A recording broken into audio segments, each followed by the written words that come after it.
করণদিঘি পঞ্চায়েত সমিতি সভাকক্ষে আয়োজিত হলো পবিত্র ঈদ ও শ্রী রামনবমী উপলক্ষে প্রশাসনিক বৈঠক।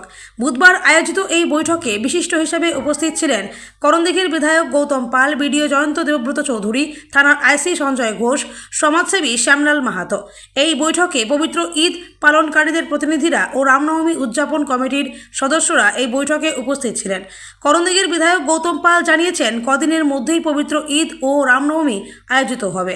এই দুটি উৎসবকে শান্তিপূর্ণভাবে আয়োজনের লক্ষ্যে এই বৈঠক থেকে সকলকে শান্তি শৃঙ্খলা বজায় রাখার বার্তা দেওয়া হয়।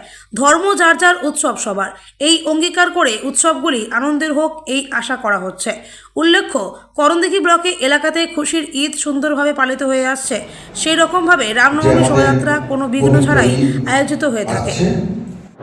প্রত্যেক বছরের মতো এবারও করণদিঘি বিডিও সাহেবের এবং আইসি সাহেবের ডাকে একটা রুটিন মাফিক মিটিং হয় পবিত্র ঈদ উপলক্ষে এবং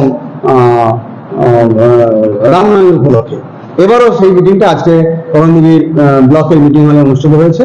এখানে বিডিও সাহেব, এখানে আইসি সাহেব, ডিএসপি সাহেব, রসগাঁও ফাঁড়ি ওসি সহ বিভিন্ন সমাজসেবীরা এবং বিভিন্ন সংগঠনের নেতৃত্বে তারা সব উপস্থিত ছিল এবং সুন্দরভাবে সাম্প্রদায়িক সম্প্রীতিকে বজায় রেখে মিটিং হয়েছে এবং সুষ্ঠুভাবে ঈদ এবং রামনবমী পার করার জন্য সব প্রতিজ্ঞাবদ্ধ হয়েছে।